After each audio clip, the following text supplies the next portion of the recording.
today. I'm here with Brian Crawford, and we're gonna do some beef ribs. It's one of my favorites. And thanks for having me on the show with you. Why not? Why not? That's right. So first, what we're going to do is we're going to trim this beef rib for a little bit, just to get some of the nice marbling on the meat, so that the seasoning will kind of stick on there and give it a little bit of flavor on the beef rib. As the seasoning won't go through that fat. No. This beef rib is just get your sharp knife and just kind of work just like you do if you were trimming a brisket. It's a nice piece of meat. You can see the marbling all through the sides, and as you're getting some of that fat off, you can really see the marbling in there. I got this particular piece of meat from Joe at Tri-County here in San Antonio. We're going to treat this a lot like a brisket because it's got a lot of the fats and collagens inside that need to break down, and so and part of that it's going to be a longer cook. And like I said, we're going to treat it like a brisket, so we're going to inject it. I already mixed up our injection.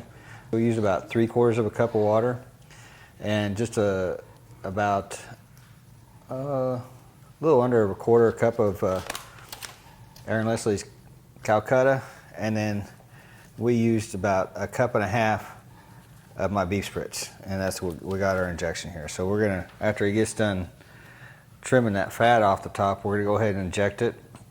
That way, we get the most out of our meat. Add a little flavor, a few phosphates to help break down and give it some juiciness. Man, as you get that fat off, you can really see the marbling. It's going to be a great meal. Helps when you got a good sharp knife too. Of course. Just make sure when you do trim it, make sure the meat's cold so it's easier to trim instead of having it sit out, because it's going to be harder to do. Yeah, ideally, you want to trim this, even the day before. And let's slide that over just a little bit so you don't get off the cutting board. The day before, that way, when you go to inject it, you can let it set out for a few hours and get to room temperature, because the injection will take a lot better when the meat is at room temperature. For video reasons, we're not going to let it set out just for time constraints, because normally, like I said, we'd like to trim it the day before or even a couple days before. And then when you want to inject it, you let it set out to room temperature a good 4 or 5 hours, and then inject it, season it. That way when it goes onto the pit, it's at a good room temperature. I really don't like putting cold meat on a pit. If you see us doing it today, it's just because of time restraints video-wise. But normally I don't like to put cold meat on a pit. Looks like you got most of it almost. Yeah. Just a few more pieces. A few more pieces. All right. Get the lid off this for you. Give it another shake. All right. Now, one thing about all these mixers, this one has a cow on it, in case you're too lazy to read. And we have one with a pig and a chicken. So, or maybe you don't know how to read. We're trying to get a little... The only time we don't really inject is just because, just feeling a little lazy. And that's one of the bonuses of me not injecting, is I'm not as close to the overspray as Fong is. So he's getting a little bit of it on him. Now that I say that, I'll probably get a little overspray myself. Yeah, sometimes you might want to do this outside so your wife doesn't kill you, because it's going to get all over your kitchen. You don't have one of those. At my house, you leave a mess in the kitchen, and then you go in the other room. You come back, it's magically clean. I call them kitchen fairies. You got a fairy? Yeah, and I don't know. I don't question it. I have a barbecue fairy. Huh? I have a barbecue fairy. Oh, really? Yeah, she buy all my stuff, so when I get ready for a cook-off, it's already imagined there. Man. It just Well, I don't have one of those, but I do have a kitchen fairy, so it don't matter what mess I make in the kitchen. Why not? It just ends up being clean.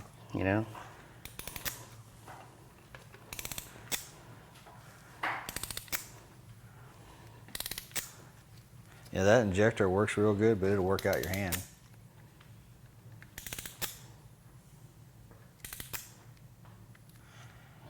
Getting in between all the bones Getting there. all the bones. Just get in there so that, because you're going to cook this for a long time, so Yeah. you want that flavor and the juice in the meat so it doesn't get dry up on you. And it'll just add flavor. Yep. If you could smell this injection, it just smells like a good beefy steak that you're about ready to chow down on.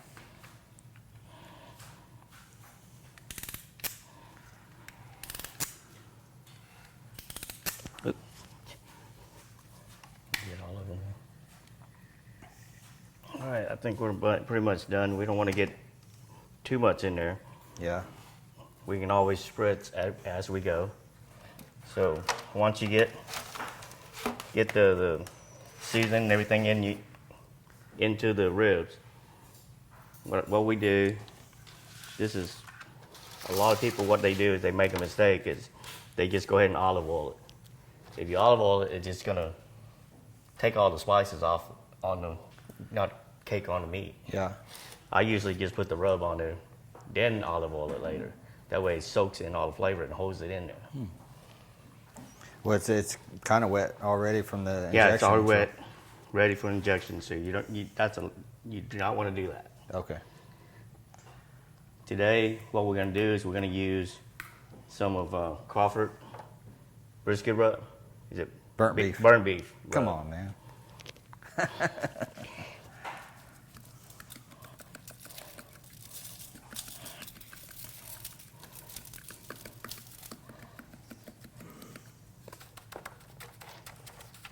Once you get it on, just make sure you get it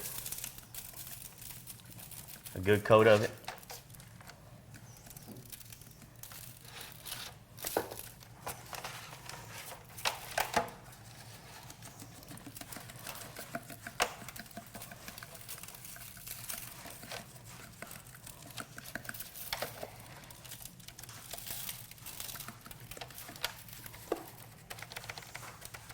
Just get it pat in, make sure it sits all in the meat.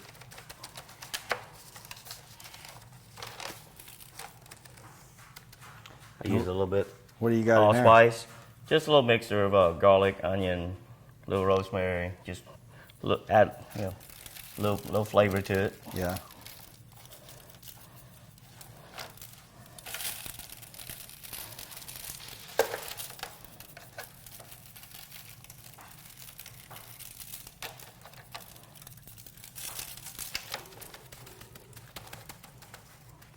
Now, for some people, they may like a little more pepper on the beef rib. So Yeah. I like I it. normally add a little, Pepper and beef go well. right? Especially- Just like a steak.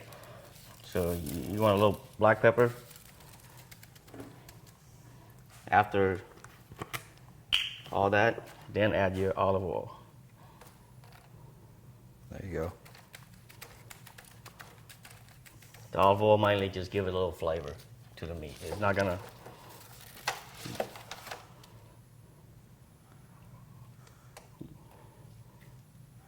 Then once we get on a pit, then just spritz it, And then keep it just moist. Spritz it and Kinda keep like it we would- moist. Kind of like Yeah. we would a brisket. Right. So now you get a nice flavor. Now you want to let this rest for a little while to get the flavor all soak in there. Yeah, let the You know, everything get the sweat in good. seasoning, get the meat all sweat, then ready to go on the pit. There you go. There's your basic beef rib. After you have your beef ribs all seasoned up, ready to go, and now we're ready to put it on the pit.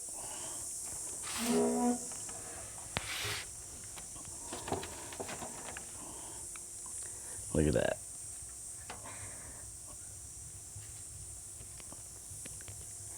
Right now we got the pit setting about 250. So this beef ribs is gonna sit here and it's gonna smoke for a good probably couple hours. As it smokes, what you want to do is just kind of spritz it to keep it, you know, with a little Crawford pit spritz to keep it a little moist.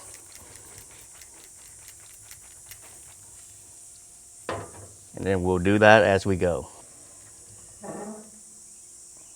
Now that this rib's been sitting here for a couple hours, we're ready to wrap it.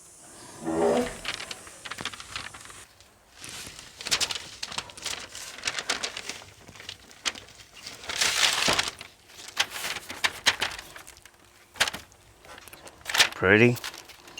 Put a little spritz on there.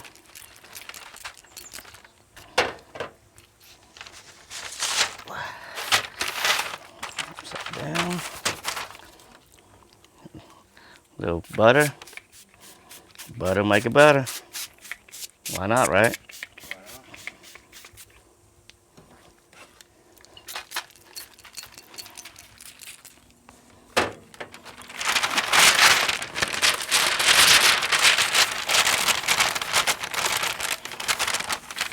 Once I wrap it, I always like to do bone side up.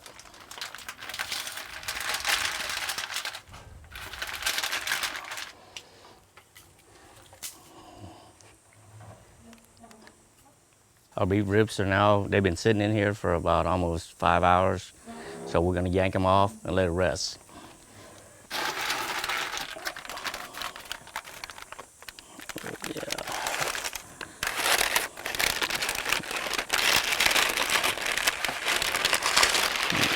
Oh yeah, they're looking good.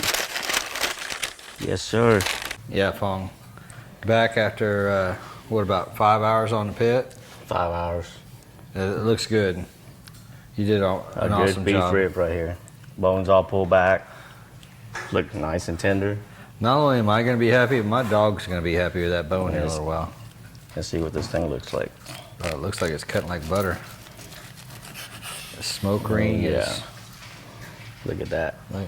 We're going to do really nice.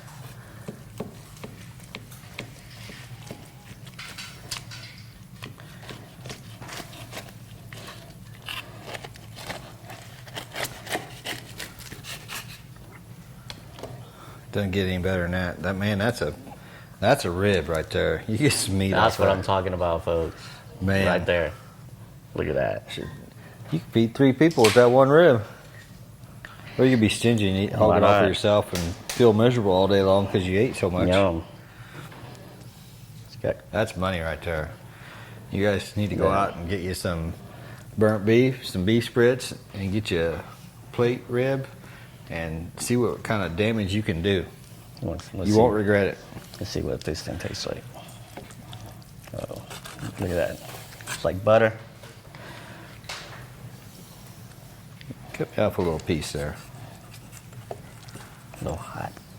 Is it hot? It's a little so hot. I don't want to burn my mouth. There you go. Yeah, it's not too bad. Not bad. Oh man.